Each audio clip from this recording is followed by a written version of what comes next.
Hello students. So in today's class we'll discuss the last remaining part of our this chapter. This is heat and its effect. So far in this chapter we have discussed 5 classes and this is going to our 6th class. If you have missed any of the class, you can ask me for the class link. I'll share with you all the class links, okay? And after that, if you face any problem, then I'll again revise the chapter, okay? So let's start today's class. In our last class we have discussed about different properties of your heat and its effect, right? We have discussed about conduction in case of solid, right? For example, iron rod, they conduct heat, electricity, right? These things. Today we'll read about convection. This is a property which is shown by gas and liquids. What happens in case of conduction? If you can recall from the last class, we have said that if it is a solid substance, its molecule cannot move, okay, right? Because molecules are too tightly packed. But what happens in liquid or in gas? The molecules are loosely packed, right? For example, just look at the screen. If first time I explain the solid, okay, solids are so tightly packed you cannot separate one from the other. What happens in liquid? Liquids are firmly packed, okay? That means this is no close, not that close, okay? So in between two liquids there will be some gap will be there, okay? Intermolecular space will be there. And what happens in case of gas? The space is too high. This is our solid, this is our liquid, and this is our gas. So we can see that in case of liquid and gas, we have enough space between two molecules, right? So as there is enough space, they can move freely, right? That means in case of liquid and gases, the molecules can move freely in the medium, okay? So most of the liquid and gases are bad conductors of heat. Remember, most of the liquid and gases are bad conductors of heat. Therefore they cannot be heated by conduction, so we cannot use the process of conduction over here. So here we use another process which is known as convection. What is convection? Okay, let me come to the point. The process of transfer of heat in a liquid or gas by the actual movement of the molecules of the liquid or gas is called convection. Convection means, for example, here is one molecule of liquid, it is A, it is go from A to B, B to C. That is, it is traveling to B, A will submit to B, and B will submit to C in this way. That means the molecules are traveling inside the liquid or gas state, and they are in turn transmitting the heat. So this process in which movement of molecules are involved in case of liquid or gas is known as convection, okay? One is conduction, and today we are discussing about convection, okay? In liquid and gas, heat is transferred by convection because their molecules are free to move. I have already said that the molecules are far apart, so they can move freely independent of the other. So in this solid and gas, what is possible? Conduction is possible. The molecules of solid are closely packed, so in that case of solid, what happens? This conduction is not possible as the molecules, see in this diagram, these are so closely packed that you cannot separate also, okay? So they do not follow the process of convection, they follow conduction, okay? So let us directly come to the point why we are studying this conduction or convection. So we'll discuss through some practical applications of convection current.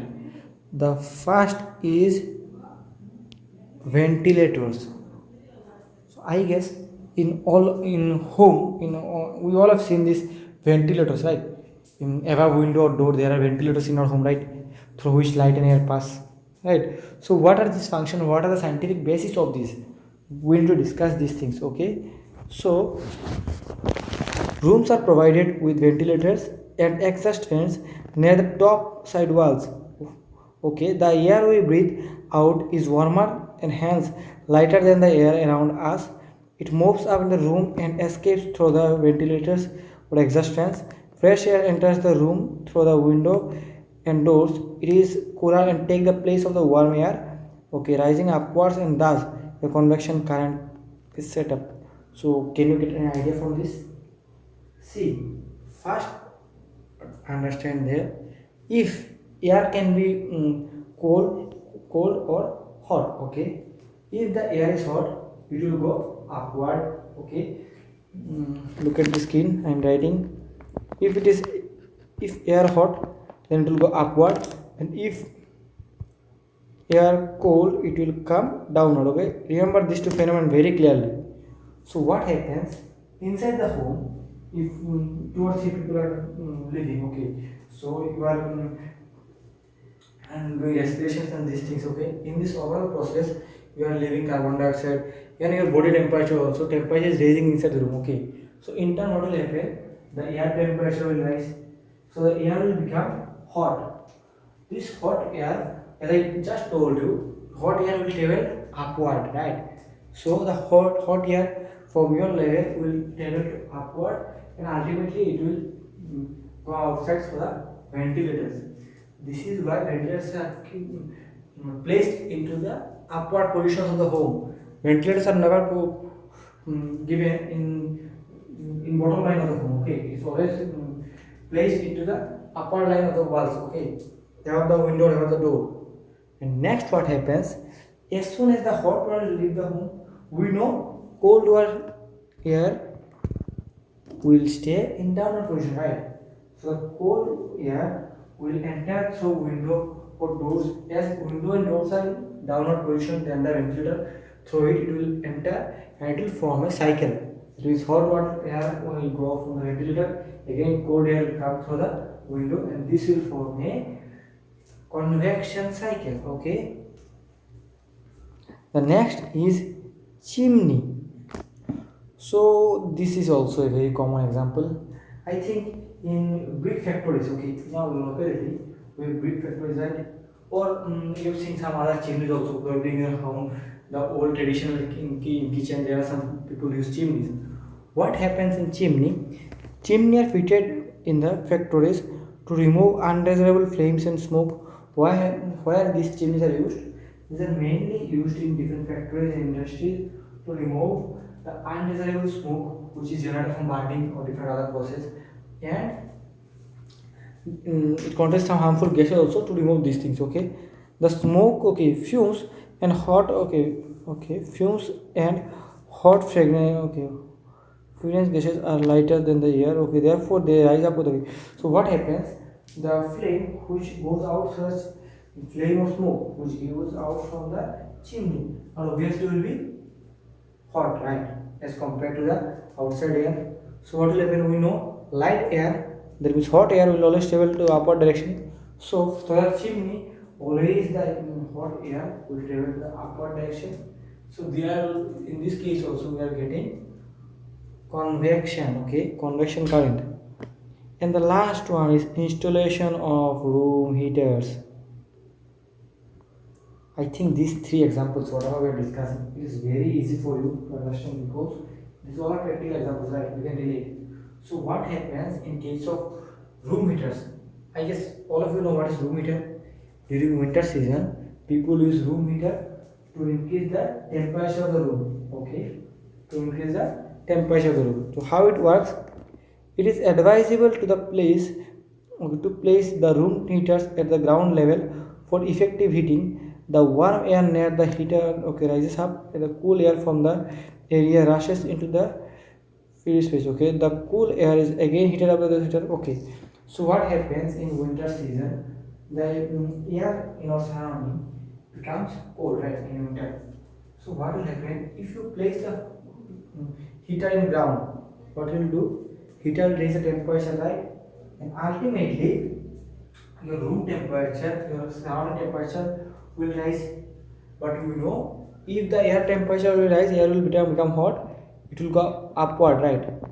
That means as soon as your surrounding temperature, air will become hot, it will go upward, and for the surrounding again cold air will attack you, right? It will near you. Attack means think in that way. Okay, one is going and one is coming. Okay, don't go with the language. Okay, so it will attack in the sense I'm saying that it means it will again come to fulfill the place of the hot air. Okay, so cold air will enter again your heater will warm the situation, and it will raise the temperature. Ultimately it will raise the temperature of the room. So in this way your ventilators, chimneys and room heaters all work. Okay, it is based on mainly on the convection current concept.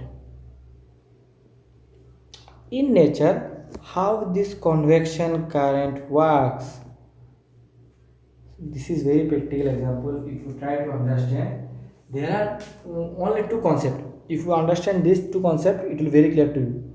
One is sea bridge, another one is land bridge. So what is sea bridge?